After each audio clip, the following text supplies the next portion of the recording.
Hello friends, welcome to street catalogue. ప్రతి ఒక్కరికి 80వ స్వాతంత్ర దిన శుభాకాంక్షలు.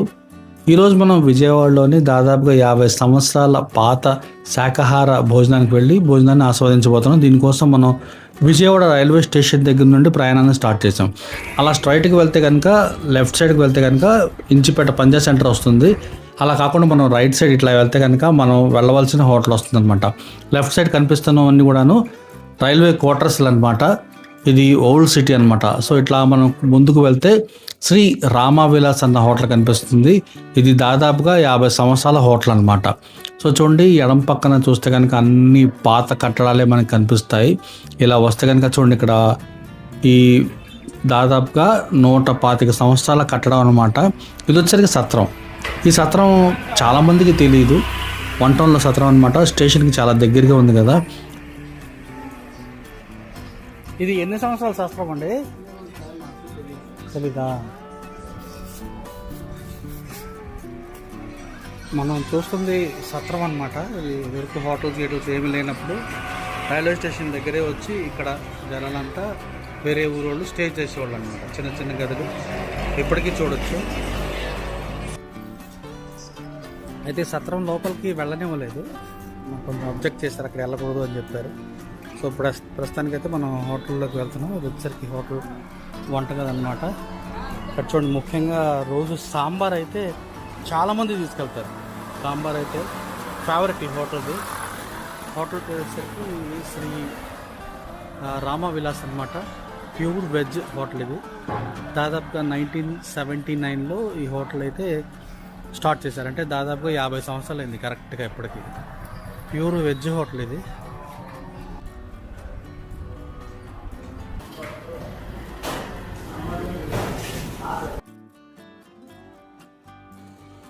ఇప్పుడు చూస్తున్నారుగా, లోపల అంబియన్స్ చాలా బాగుంది కదా. గతంలో దాదాపుగా ఒక 3 సంవత్సరాల క్రితం అయితే పాత హోటల్ ఉండేది. హోటల్ అయితే రోడ్డుకి సమానంగా ఉండేది. వర్షం వచ్చినప్పుడు నీళ్ళన్నీ వచ్చేస్తుండే అనమాట. అందుకని హోటల్ని 3 సంవత్సరాల క్రితం రెనోవేట్ చేశారు. ఇప్పుడు చూడండి, చాలా చక్కగా నీట్గా ఉంది. ఇదివరకు హోటల్ మనం ఒకసారి తీసాము దాదాపుగా 5-6 సంవత్సరాల క్రితం. నీట్గా నేలంతా చూడండి, చక్కగా బండరాలతో వేసి చక్కగా నీట్గా చేశారు. వీళ్ళు హోటల్ యొక్క వ్యవస్థాపకులు అనమాట. హోటల్ని ప్రారంభించిన వారు. వీళ్ళు కాలం చేసిన తర్వాత ఈ హోటల్ని వాళ్ళ అబ్బాయి చక్కగా అదే క్వాలిటీతో మెయింటైన్ చేస్తున్నారు. చూడండి, చక్కగా చాలా నీట్గా బల్లలన్నీ కూడా చాలా శుభ్రంగా, నీట్ అండ్ క్లీన్గా ఉంటుంది. ఎంత శుభ్రంగా ఉంటుందో ఇక్కడ టేస్ట్ కూడా చాలా చాలా బాగుంటుంది. టేస్ట్ ఎంత బాగుంటుందంటే ఇక్కడ సాంబార్ అయితే చుట్టుపక్కల ఉన్న క్వార్టర్స్లు కానీ వాళ్ళంతా వచ్చి రోజు సాంబార్ని పట్టుకు వెళ్తుంటారు. నేను కూడా ఇక్కడ సాంబార్ చాలాసార్లు తీసుకువెళ్ళాను. ఇక్కడ నాకు ఫేవరెట్ అంటే కాకరకాయ ఫ్రై అనమాట. చాలాసార్లు పట్టుకు వెళ్ళాను. భలే బాగుంటుంది. లోకల్లో ఉంటే మీరు ఒకసారి ట్రై చేయండి, చాలా చాలా బాగుంటాయి. ప్యాకింగ్ కూడా నీట్గా చేసిస్తారు మనకి. సో అలా మొత్తం తిరిగిన తర్వాత నేను చక్కగా ఒక ప్లేస్ని చూసుకున్నాను. చూడండి, చక్కటి పచ్చటి అరిటాకు మనకి ఇవ్వటం జరిగింది. ఇప్పుడంతా కూడా కాగితం ప్లేట్లు, స్టీల్ ప్లేట్లు, ప్లాస్టిక్ ప్లేట్లే నడుస్తున్నాయి. ఇలా అరిటాకుని వేసి భోజనం వడ్డించేవాళ్ళు చాలా తగ్గిపోయారు. ఇలా అరిటాకులు తినడం వల్ల మనకి చాలా ఆరోగ్యం. పాతకాలంలో రాజులు, పెద్ద పెద్ద రాజులు కూడా అరిటాకులో భోజనం చేసేవాళ్ళంట. ఏమన్నా విష పదార్థాలు భోజనంలో ఉంటే కనుక అరిటాకు కలర్ మారిపోతుందంట. అందుకని పర్టికులర్గా రాజులు అరిటాకుల్లోనే తినేవాళ్ళు. పైగా దీనివల్ల వాళ్ళకి ఎంతో ఆరోగ్యం కూడా చేకూరేదన్నమాట. అరిటాకులో వేస్తే అసలు ఆ లుక్ చూడండి, అసలు ఎంత బాగుంది కదా. ఐటమ్స్ అన్నీ వడ్డించారు చక్కగా మన ప్లేట్లోకి. చూడండి, పెరుగు, సాంబారు, చారు చిన్న చిన్న గిన్నెల్లో ఇచ్చారనమాట. ఈరోజు బెండకాయ ఫ్రై, తోటకూర పప్పు, వంకాయ గుజ్జు కూర, ఇంకా మనకి అప్పడాలు వేయటం జరిగిందనమాట. ముందుగా అయితే ఈ వంకాయ గుజ్జు కూరలు అలా కలుపుకొని కొంచెం నేను టేస్ట్ చేస్తాను.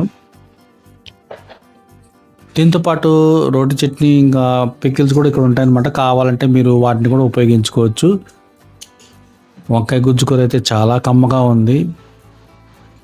ఈ అప్పడాల్లో అలా నంచుకొని తింటే సూపర్గా ఉంది. అరిటాకులో తింటే అసలు ఆ టేస్టే వేరు, ఆ లుక్కే వేరు ఉంటుంది కదా. దీంతోపాటు మనకి తాలింపు ఒకటి వేసారనమాట. తాలింపు వచ్చేసరికి క్యారెట్ తాలింపు చాలా తక్కువ. ఇదివరకు హోటల్స్లో క్యారెట్ బీట్రూటే కనిపించాయి, కానీ ఇప్పుడు అంతా మారింది. అన్ని రకాల కూరగాయలు అయితే చేస్తున్నారు. ఇది వచ్చేసరికి బెండకాయ పకోడీ అనమాట. చాలా బాగుంది, చాలా కమ్మగా ఉంది.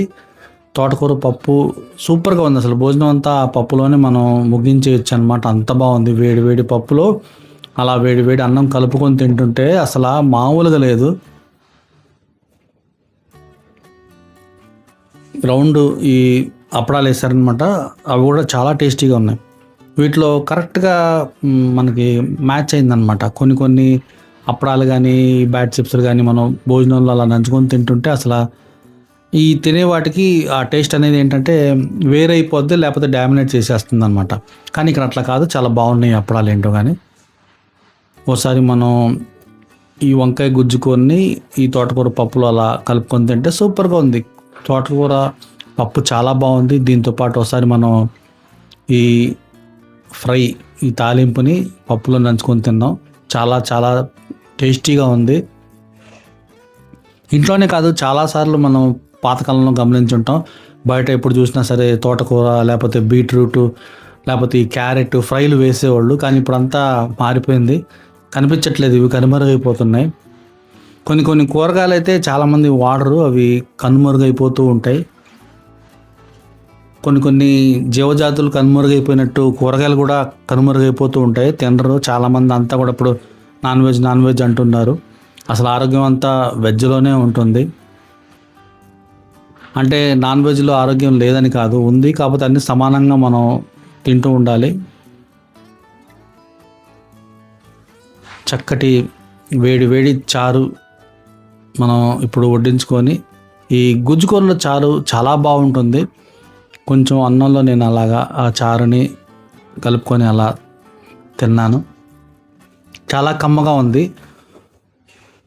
చాలాసార్లు చెప్పుంటాను, మా అన్నయ్య వాళ్ళు ఉన్నారు, ఏం వండినా, బిర్యానీ వండినా ఆఖరికి అందులో కొంచెం చారు, కొంచెం పెరుగన్నం, మామూలు రైస్ వేసుకొని తింటూ ఉంటారు అనమాట. అట్లా వాళ్ళకి అలవాటు అయిపోద్ది.